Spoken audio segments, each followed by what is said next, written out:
LetCode 26 remove duplicates from sorted array. Today try to solve this LetCode problem, and first we try to understand the problem statement. Here's a given integer array nums sorted in non-decreasing order. Remove the duplicate in place such that unique element appears only once. এখানে বলছে আপনাকে একটি array দেওয়া হবে এবং ওই অ্যারেটি shorted থাকবে এবং ওইটা থাকবে নন ডিক্রিজিং অর্ডারে থাকবে, ছোটো থেকে বড় আকারে থাকবে। দেন বলছে আমাদেরকে ডুপ্লিকেট প্লেসগুলো রিমুভ করতে বলছে। The relative order of the element should be kept the same. Then return the number of unique elements in nums, এবং আমাদেরকে রিটার্ন করতে হবে ইউনিক এলিমেন্টগুলো। কনসিডার করতে হবে the number of unique element of nums to be k. ওকে, এখানে k means বোঝানো হয়েছে আমাদের যে ইউনিক এলিমেন্টগুলো থাকবে ওই ইউনিক এলিমেন্টের সংখ্যাটা আমাদেরকে কে রিপ্রেজেন্ট করতে বলছে। To get accepted you need to do the following things, আমাদেরকে নিচের কিছু স্টেপ ফলো করতে হবে। Change the array names such that first k element of nums contain the unique element in the order they were present in nums initially. আচ্ছা, এখানে বলছে আমাদের যে ফার্স্ট কে এলিমেন্ট থাকবে, অর্থাৎ ফার্স্ট কে এলিমেন্টটা আমাদের কী হবে, ফার্স্ট কে এলিমেন্টটা হবে আমাদের ইউনিক এলিমেন্ট, তাই না? তো সেক্ষেত্রে ওই কেটা আমাদেরকে রিপ্রেজেন্ট করতে বলছে। দেন ইনিশিয়ালি অর্ডারটা এই জন্য থাকে। The remaining element of nums are not important as well as the size of numbers. এখানে বলছে আমাদের যে সাইজটা থাকবে ওই সাইজটা যেন সাইজটা আর কি নট ইম্পর্টেন্ট, আমাদের জাস্ট ইউনিক এলিমেন্টের সংখ্যাটাই আমাদের কাছে ইম্পর্টেন্ট, রিটার্ন করতে হবে কে। যেমন একটা এক্সাম্পল যদি দেই যে 1 2 2 3, এর সাইজটা কত? এর সাইজ হচ্ছে কি 1 2 3 4, তাই না? 4। তো এখানে আমাদেরকে কী করতে হবে যে যেইটা আমাদের ইউনিক, যেমন ইউনিক এই পজিশনে কী থাকা উচিত? 1 থাকা উচিত। সেকেন্ড পজিশনে কী থাকা উচিত? 2। থার্ড পজিশনে কী থাকা উচিত? 3। আর 4 পজিশনে কী আছে? যেই এরিয়াতে যা আছে তাই থাকা উচিত। ওকে, তো সেক্ষেত্রে আমাদের ইউনিক এলিমেন্ট কোনগুলো আসছে? ইউনিক এলিমেন্ট আসছে ফার্স্ট 3টা, তাই না? এই যে 3, এই 3টা হচ্ছে কি আমাদের কে, এই আমাদের কেটা রিটার্ন করার কথা বলছে। ওকে, তাহলে ওইটার সলিউশন কয়েকটাভাবে আপনি করতে পারেন। আপনি চাইলে সেট ইউজটা করতে পারেন। যে সেট তো আমরা জানি যে ও প্রত্যেকটা ভ্যালু সিঙ্গেল আকারে রাখবে, দেন ও আবার ডুপ্লিকেট রাখবে না, সিঙ্গেল আকারে রাখবে, এবং সে কী করবে নন ডিক্রিজিং অর্ডারে দিবে, তাই না? ছোটো থেকে বড় আকারে রাখবে তার মধ্যে, তার কন্টেনারের মধ্যে। তো সেক্ষেত্রে আপনি সেটের মধ্যে সবগুলো ভ্যালু পুশ করে দিবেন, দেন সেটে তার ইউনিক আকারে সবগুলো রাখবে।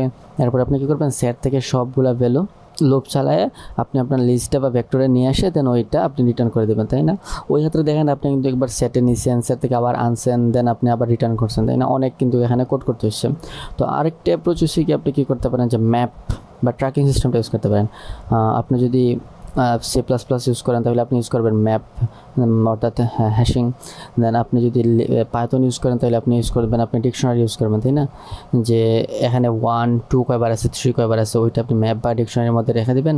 তো রেখে দিয়ে ওইটা এর পরবর্তীতে ম্যাপ থেকে একবার করে আপনি আপনার ভেক্টরে পুশ করবেন। তো দুইটাই কিন্তু একটু লং প্রসেস, অর্থাৎ স্পেস কম্প্রেসর একটু বেশি থাকে, এখানে আপনার স্পেস মেমোরিটা একটু ইউজ হবে বেশি।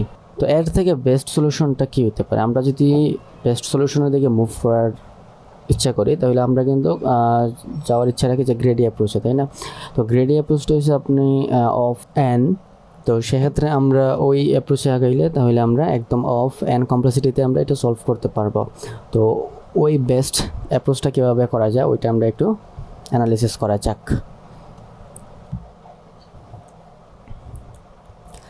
আচ্ছা, আমি যদি একটা প্রবলেম স্টেটমেন্ট তুলি যে 1 2 2 3 3 4, এর সাইজ হয়েছে 1 2 3 4 5 6, সাইজ 6। আমরা যদি ইন্ডেক্সিংটা করার ট্রাই করি 0 1 2 3 4 5।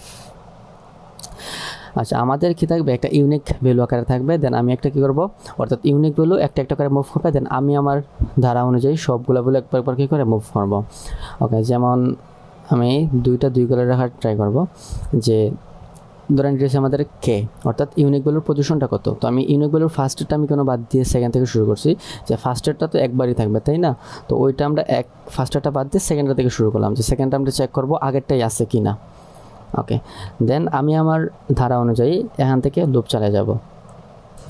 তো আমি এখন কোন পজিশনে আছি? আমি আছি 1 পজিশনে এবং ইউনিক ভ্যালুটাও আছে 1 পজিশনে, তাই না? তো সেক্ষেত্রে এখানে যেহেতু দুইটাই সেম, তো আমরা এখানে একটা স্টেটমেন্ট দেব যে ধরেন ভি দিয়ে আমি বুঝাইলাম আমাদের ভেক্টরটা বা লিস্ট ওইটা, দেন ওইটা হচ্ছে গিয়ে পজিশনটা কত কে -1, অর্থাৎ এর আগের পজিশনের ভ্যালুটা আমরা কী করবো চেক করব। যদি সমান না হয়, অর্থাৎ আমি যে পজিশনে আছি, আমি কোন পজিশনে আছি, ধরেন আমি আছি আই পজিশনে, তো আমি আছি আই পজিশনে, যদি সমান না হয় তখনই কী হবে, কেটাও সামনে আগাবে, দেন আমিও সামনে আগাবো, দেন ওইটা যা আছে ওইটাই থাকবে, অর্থাৎ কেতম পজিশনে আমার প্রেজেন্ট পজিশনটা বসবে।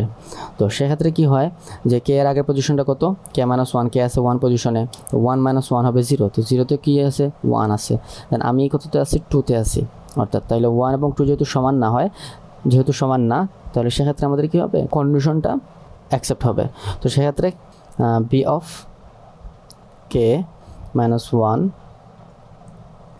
আচ্ছা বি অফ K-1 না, কে যে পজিশনে আছে ওই পজিশনে কী হবে, যে আমার যে প্রেজেন্ট পজিশনটা আছে ওই প্রেজেন্ট পজিশনটা কী হবে বসবে, অর্থাৎ বি অফ কেতে 2টা 2ই বসবে। ওকে, যেহেতু সেম পজিশন আছে সেক্ষেত্রে বোঝা যাচ্ছে না, ওকে আমরা সামনে যাই তখন আরও বুঝতে পারবো ক্লিয়ারলি। দেন আমি কী করলাম, কেটা মুভ করলো সামনে, এখান থেকে রিমুভ হয়ে সামনে করে মুভ করলো, কে প্লাস প্লাস হয়ে গেল।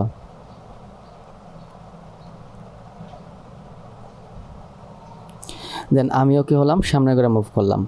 দেন এখন কী হবে, কে এর আগের পজিশনটা কত 1, কে আছে কত পজিশনে 2 পজিশনে, এর আগের পজিশনটা কি 2 - 1 পজিশনে, তার ভ্যালুটা কত 2, এবং আমি যে পজিশনে আছি তার ভ্যালুটা কত 2, দেন 2 যদি সমান হয় তাহলে তো এটা এখানে অ্যাকসেপ্ট হবে না, তাই না? তো সেক্ষেত্রে কী হবে, কেটা জায়গায় থাকবে, আমি সামনে আগাবো। ওকে, এরপর আমি কততে আছি, আমার যে পজিশনে আছে ওই পজিশনের ভ্যালুটা কত 3, তাই না? তো যেহেতু পজিশনটার ভ্যালুটা 3, দেন কে এর পজিশনটা কত, কে এর পজিশন 2, এর আগের ভ্যালুটা কত 2 - 1 1 আছে কত 2, দেন 2 এবং 3 কিন্তু সমান না, তাহলে কি বসবে, কে যে পজিশনে আছে ওই পজিশনে আমার এই ভ্যালুটা বসবে, তাহলে এখানে 2টা রিমুভ হয়ে কি বসবে আমাদের, আচ্ছা সরি, 2টা রিমুভ হয়ে এখানে বসবে 3।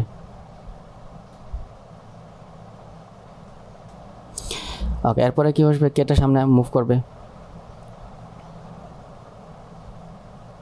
কে এখন এই পজিশনে আসবে, এখন আমি কোন পজিশনে যাব, আমিও যাব সামনের পজিশনে। এখন আবার চেক করব যে কে যে পজিশনে আছে ওই আগেরটা কি, কোন সংখ্যাটা কি 3, দেন আমি কোন পজিশনে আছি ওই সংখ্যাটা কি 3, দেন 3 এবং 3 কিন্তু সমান, তাহলে এখানে কিছুই হবে না, আমি সামনে আগাবো। দেন আমি এখন আছি কততে, আমার পজিশনের ভ্যালুটা হচ্ছে গিয়ে 4, এবং কে এর পজিশনের আগের ভ্যালুটা কত 3, দেন 3 এবং 4 সমান না, তাই না? তো সেক্ষেত্রে বসবে কে এর পজিশনে 4 বসবে, অর্থাৎ B of K equals to B of I. তো সেক্ষেত্রে এখানে 3টা ডিলিট হয়ে মুছে গিয়ে এখানে বসবে 4, কেটাও সামনে মুভ করবে, যেহেতু এখানে সমান হয়েছে তো সেক্ষেত্রে কী বসবে, কেটা সামনে আগাবে, দেন ওইটা যদি আমি মুছে ফেলি, দেন কেউ আসবে এখানে।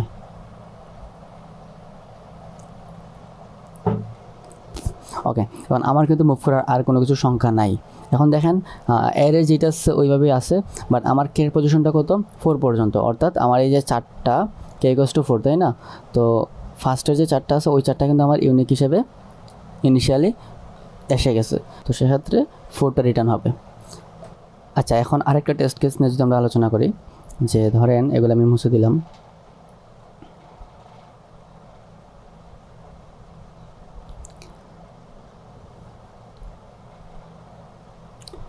ওয়ান 1 1 2 2 2, এর সাইজ কত 3 6, এর সাইজ হচ্ছে কি 6। ওকে, তো ফার্স্টটা বাদ, আচ্ছা আমরা ইন্ডেক্সিংটা করে ট্রাই করি। ইন্ডেক্সিং হয়েছে কি 0 1 2 3 5। ইউনিক ভ্যালু কোন পজিশন থেকে শুরু হবে, 1 ইন্ডেক্স থেকে। আমিও শুরু হবো কোন ইন্ডেক্স থেকে, 1 ইন্ডেক্স থেকে। দেন চেক করব কে এর আগের ভ্যালুটা কত 1 এবং আমি যে পজিশনে আছি এই ভ্যালুটা কি সমান, হ্যাঁ সমান, তাহলে কিছু হবে না, আমি সামনে মুভ করব। ওকে, আমি এখন সামনে যেই মুভ করছি ওই ভ্যালুটা কত 1, দেন কে এর আগের ভ্যালুটা কত 1, দেন ওইটাও সমান, তাহলে এখানে কিছু হবে না, আমিও সামনে মুভ করব। দেন এখন কত আছে 2, এবং কে এর আগের ভ্যালু কত 1, দেন 2 এবং 1 কি সমান না, তো সেক্ষেত্রে কী বসবে, কে যে পজিশনে আছে ওই পজিশনে কী বসবে, আমি যে পজিশনের আছে ওই সংখ্যাটা গিয়ে শিফট হবে। তো সেক্ষেত্রে 1-এর পরিবর্তে এখানে বসবে 2। এখন কেটাও সামনে মুভ করবে, কেটা সামনে মুভ করে সামনের পজিশনে আসবে। দেন আমিও কী করব, সামনের পজিশনে যাব। দেন এখন আবার চেক করব আমি যে পজিশনে আছি ওই পজিশনের সংখ্যাটা কত 2। দেন কে যে পজিশনে আছে আগের পজিশনের সংখ্যাটা কত 2। দেন ওই দুইটা কিন্তু সমান, তাহলে কিছু হবে না। আমি সামনে মুভ করব, দেন আমি আছি 2-তে, দেন কে এর আগের ভ্যালুটাও 2, দেন কিছু হবে না। দেন আমার সামনের কোনো সংখ্যা নাই, এখানে কিন্তু আমাদের শেষ। তাহলে কে এর মানটা আমি কত পাইছি 2 পাইছি, তাই না? তো সেক্ষেত্রে আমি ফার্স্ট যে দুইটা সংখ্যা আছে ওই দুইটা সংখ্যা কিন্তু আমি ইউনিক আকারে পেয়ে গেছি। তো আমাদের রিটার্নটা কী হবে, কে ইকুয়ালস টু 2। একদমই সিম্পল এবং একদমই বেস্ট সলিউশন এবং কমপ্লেক্সিটিও কম। তো ওইটার যদি আমরা কোডটা দেখার ট্রাই করি, যে কোডটা হবে কি আপনার একদমই সিম্পল কোড। আচ্ছা, যে আমি ফার্স্টে লুপ চালিয়ে নিলাম 1 নম্বর পজিশন থেকে লাস্ট পজিশন পর্যন্ত, এবং কের মধ্যে আমি রেখে দিলাম ইউনিক ভ্যালু ট্র্যাকিংটা আমি এখানে করব, 1 থেকে শুরু হইলো। দেন আমি চেক করব যে কে এর আগের পজিশনটা এবং আমি যে পজিশনে আছে ওইটা যদি সমান না হয় তবে কি বসবে, কে যে পজিশনে আছে ওই পজিশনের সংখ্যাটা আমার পজিশনের সংখ্যাটা গিয়ে বসে যাবে। দেন কে 1 করে সামনে আগাবে, প্লাস প্লাস হবে। ওকে, দেন আমি রিটার্ন করে দিচ্ছি। একদমই সিম্পল এবং কমপ্লেক্সিটি অফ n এবং স্পেস কমপ্লেক্সিটি একদম নান বললেই চলে। শুধু এখানে ভেরিয়েবলটা স্টোর রাখবে আর কোনো কিছু স্টোর রাখবে না। ওকে, আশা করি আপনারা প্রবলেমটা বুঝতে পারছেন। সো থ্যাংক ইউ, আল্লাহ হাফেজ।